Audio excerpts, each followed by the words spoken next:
આ કામ કરી લેજો, કારણ સમય ક્યારે બદલાઈ જશે કોઈ ભરોસો નથી. તમારો સમય હોય ત્યારે તમે સારું કર્મ કરી લેજો. સમયને લઈને તમારા હાથની અંદર કોઈ અધિકાર આવે, કોઈ પદવી આવે, તમારી પાસે કોઈ સત્તા આવે, તો એ સત્તાની અંદર તમે ક્યારેય અભિમાની ન બનશો, પણ એ સત્તામાં તમે સૌ કોઈનું ધ્યાન રાખજો. કૃપા કરીને કોઈને ધ્યાનમાં ન રાખતા. નહીં તો માણસની પાસે સત્તા આવે એટલે કોઈનું ધ્યાન ન રાખે, બધાને ધ્યાનમાં રાખે કે આણે મારું આમ બગાડ્યું હતું. ભગવાનને પ્રાર્થના કરજો કે ભગવાન મારી પાસે સત્તા આવે, કોઈ અધિકાર આવે, કોઈ પદ આવે, તો પદના અહંકારમાં હું ક્યારેય છકી ન જાઉં અને હું સૌ કોઈનું ધ્યાન રાખું, કોઈને ધ્યાનમાં ન રાખું ને આવી બુદ્ધિ મને આપજો. ભગવાન પાસે આટલું જરૂર માંગજો. બાપ, માણસ પૈસાના અહંકારમાં કેટલાયને ધ્યાનમાં રાખે છે.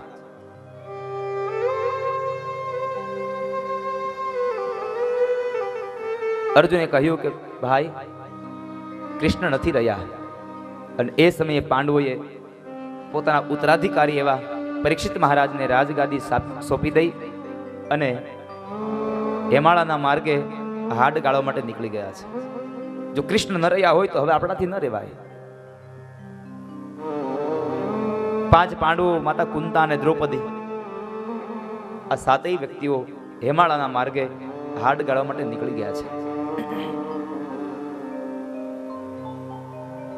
ધીમે ધીમે સમય પસાર થયો. પરીક્ષિત મહારાજ રાજગાદી પર બેઠા છે, રાજ સંભાળે. એવાની અંદર એક વખતના સમયે પરીક્ષિત મહારાજને થયું લાવ આજ મૃગિયા રમવા જાવ. પણ પરદાદા વખતનો ખજાનો ખોલ્યો, એની પેટી ખોલી, અંદર જોવે છે તો અનેક પ્રકારના મુગટો પડ્યા છે. એમાંથી એક સોનાનો મુગટ લઈ મસ્તક પર ધારણ કરી અને જાય છે. માર્ગમાં એક દ્રશ્યને જુએ છે, એક કાળો અને કદાવર પુરુષ ગાય અને બળદને મારે છે.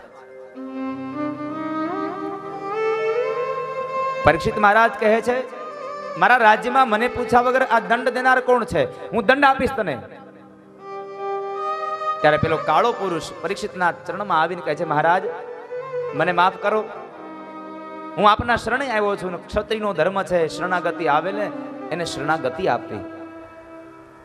મને શરણાગતિ આપો. તું કોણ છે? મહારાજ સતયુગ, ત્રેતાયુગ અને દ્વાપર યુગ પરિપૂર્ણ થયા, હવે મારો સમય આવ્યો. મારું નામ કલી છે, હું કળિયુગ છું. મને રહેવા માટે સ્થાન આપો, હવે મારો વારો આવ્યો છે. ક્ષત્રિયના ધર્મ પ્રમાણે એને રહેવા માટે સ્થાન આપે. અને ભાગવતકાર કહે દ્યુતમ પાનમ સ્ત્રીય સુના યત્ર ધર્મ ચતુર્વિધ. જે જગ્યાએ દ્યુત એટલે કે જુગાર રમાતો હોય ત્યાં તારો વાસ થાય.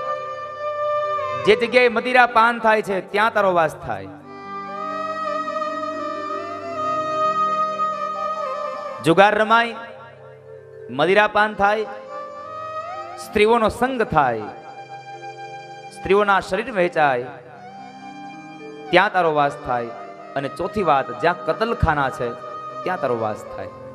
કળિયુગને 4 જગ્યાએ સ્થાન આપ્યું. કળિયુગ ફરીવાર રાજા પાસે આવી અને પ્રાર્થના કરીને કહે છે પુનશ્ચયાચમાનાય જાત રૂપમદાત પ્રભુ. મહારાજ ફરીવાર આપની પાસે માગણી કરવા માટે આવ્યો છું, પણ આપને એક વિનંતી કરું છું કે મારો સમય છે અને મારો પરિવાર બહુ મોટો છે, એટલે જુગારમાં, મદિરામાં, સ્ત્રીમાં અને કતલખાનામાં આ 4માં મારો પરિવાર નહીં સમાય.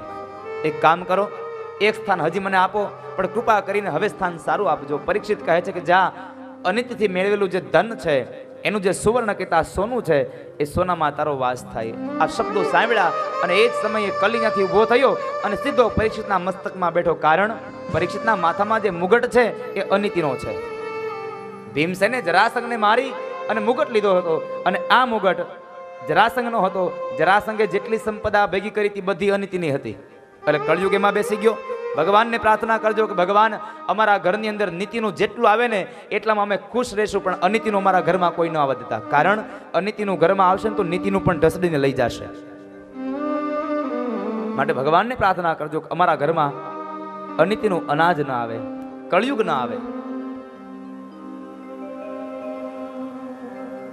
માથા ઉપર કલી સવાર થયો અને મતિ ભ્રષ્ટ થઈ. મતિ ભ્રષ્ટ થઈ એટલે એ સમય બરાબર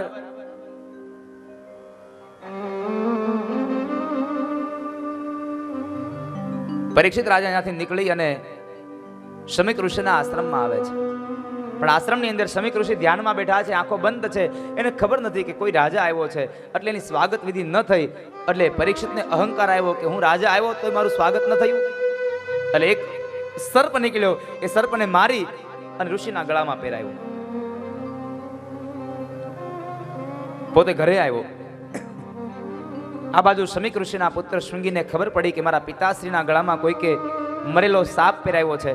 અને એ જ સમયે બરાબર પાણીની અંજલી ભરી ભગવાન સૂર્યને સાક્ષી રાખીને કહે છે કે જેણે મારા પિતાશ્રીના ગળામાં સર્પ પહેરાવ્યો મરેલો, એને આજથી 7મે દિવસે તક્ષક નાગ દંશ દઈ અને મૃત્યુ થાજો.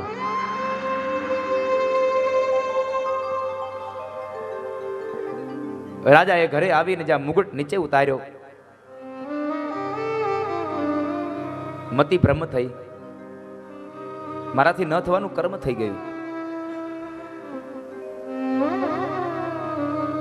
શૃંગી મહારાજ આશ્રમમાં આવીને રડે છે.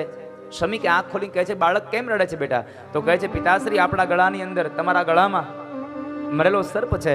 સર્પને જુએ છે. આ તો આપણા આશ્રમનો સર્પ છે, ક્યારેય કોઈને ડંખો નથી. આને કોણે માર્યો? શૃંગી કહે છે, પિતાશ્રી જેણે માર્યો એને મેં એને શ્રાપ આપ્યો છે કે આજથી 7મે દિવસે તક્ષક નાગ દંશ દઈને મૃત્યુ થાજો. આ બાજુ પરીક્ષિતે માથામાંથી મુગટ ઉતાર્યો અને મુગટ ઉતારવાને લઈ અને મતિ ભ્રમ થઈ કે મારાથી ન થવાનું કર્મ થયું. વળી પાછો આવે છે, શમીક ઋષિ પાસે આવીને ક્ષમા માગી. પોતાના શ્રાપની વાત મળી એટલે કહે છે કે મેં અપમાન કર્યું છે, મેં ખરાબ કર્મ કર્યું છે, એટલે મને એનું ફળ મળવું જ જોઈએ. શ્રાપને ભોગવવા માટે તૈયાર છે. કહેવાય છે પરીક્ષિત રાજાએ પોતાના દીકરા જન્મેન્જય આદિ રાજાઓને રાજગાદી સોંપી દઈ ગંગાના દક્ષિણ કિનારે જઈ અનશન વ્રત લઈ અને બેઠા છે. કારણ શમીક ઋષિએ કીધું કે રાજા, શ્રાપ મિથ્યા નહીં થાય, પણ હવે ભગવાનને ભજવા હોય તો તમે ભાગવતને સાંભળો, તમારો ઉદ્ધાર થશે. ભાગવતને સાંભળવા માટે ગંગાના દક્ષિણ કિનારે આવે છે અને દક્ષિણ કિનારે આવી અનશન વ્રત લઈને બેઠા છે. કોઈ માણસે ભાગવત સંભળાવ થતું નથી. એ સમયે સુખદેવજી મહારાજને દેવર્ષિ નારદ લઈ આવ્યા છે. નારદ કહે છે, બાપજી પધારો ને. ગંગાના કિનારે રાજા પરીક્ષિત બેઠો છે, અનશન વ્રત લઈને. એને 7મે દિવસે તક્ષક નાગ ડંખ દેવાનો છે. આપને ભાગવત સંભળાવો. સુખદેવ કહે છે, નારદ હું નહીં આવું.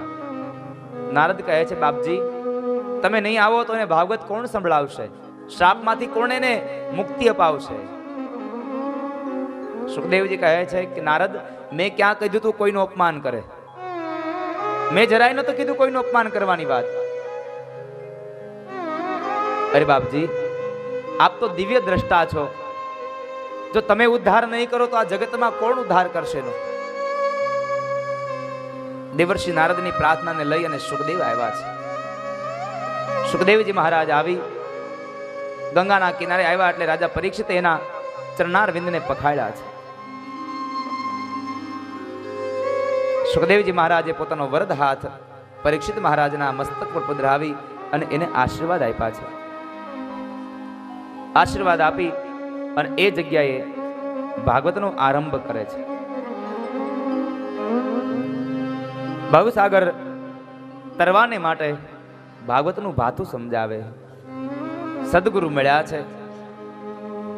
પ્રથમ સ્કંદની અંદર દેવર્ષિ નારદ સુખદેવજી મહારાજને લાવે ત્યાં સુધીની કથાઓ બતાવી અને પ્રથમ સ્કંદની પૂર્ણાહુતિ કરી અને બીજા સ્કંદમાં કહે છે કે જ્યારે સુખદેવજી મહારાજ ગંગાના કિનારે આવ્યા અને એ ગંગાના કિનારે ભાગવતનો આરંભ થાય છે. આ ભાગવત ક્યારે આવી, ક્યારે વંચાણી? તો ભાગવતના મહાત્મ્યની અંદર લખ્યું છે, પદ્મપુરાણ કહે છે કે સુખદેવજી મહારાજે રાજા પરીક્ષિતને ભાગવત, જ્યારે ભગવાન કૃષ્ણ સ્વધામગમન થયા ત્યાર પછીના 25 વર્ષનો સમય વ્યતીત થઈ ગયો અને એ સમયે ભાદરવા સુદ નોમથી લઈ અને ભાદરવા સુદ પૂનમ સુખદેવજી મહારાજે રાજા પરીક્ષિતને ગંગાના દક્ષિણ કિનારે ભાગવતની કથા સંભળાવી છે. એવો આ ગ્રંથ બીજા સ્કંદની અંદર ભાગવતનો આરંભ થાય અને એ આરંભમાં સુખદેવજી મહારાજ બોલ્યા છે. શ્રી સુખ ઉવાચ વર્યાને સતે પ્રશ્ન કૃતો લોકહિતં નૃપ આત્મવિદ સંમતઃ પુસાં શ્રોતવ્યાદિષુ યઃ પરઃ. વર્યાનેશ તે પ્રશ્ન. પરીક્ષિત મહારાજે પ્રશ્ન કર્યો. ભાગવતના આરંભમાં પરીક્ષિત પ્રશ્ન કરે છે, બાપજી, જેનું મૃત્યુ નજીક આવે એને શું કરવું જોઈએ? જેનો કાળ નજીક આવે એને શું કરવું જોઈએ? અને વાત પણ સાચી છે, જેનું મૃત્યુ નજીક હોય એને શું કરાય? સુખદેવજી મહારાજ કહે છે, રાજા,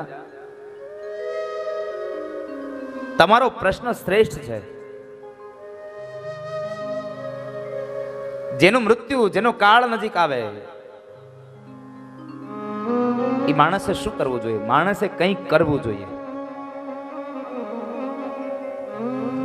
જ્યારે અંત સમય આવે અને એ સમયે પોતાના દીકરા દીકરીઓ, મારી આ મિલકત, આ મારી મૂડી, આ બધામાં જ્યારે એ માણસ આસક્ત થાય, આસક્ત બનીને જીવ જ્યારે પોતાનું આયુષ્યને વ્યર્થ જતું કરે, છતાં પણ જ્યારે ઈશ્વર આંખ આડા કાન કરી અને અંત સમયે જો તમે પરમાત્માને યાદ કરી લો તો તમને એ લેવા માટે આવી જાય છે. સાહેબ,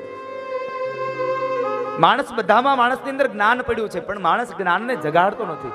અને પેલા દિવસે વાત કરી હતી કે જ્ઞાન અને વૈરાગ્ય જ્યાં સુધી જાગેલા હશે ત્યાં સુધી ભક્તિ નહીં થાય, અને ભક્તિ નહીં થાય તો પરમાત્મા ક્યારેય નહીં મળે. ભક્તિ તમારે કરવી છે તો જ્ઞાન અને વૈરાગ્યને જગાડવા પડશે.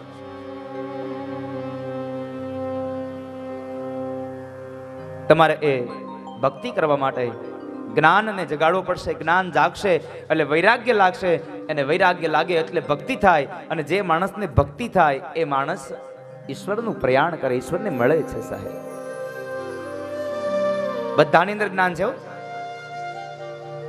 આ જગતના દરેક દરેક જીવાત્મામાં જ્ઞાન છે, પણ એ જ્ઞાન એ સ્વરૂપ છે, છતાં આપણે એને ઓળખતા નથી. એટલે આદિ શંકરાચાર્ય મહારાજ બોલ્યા છે,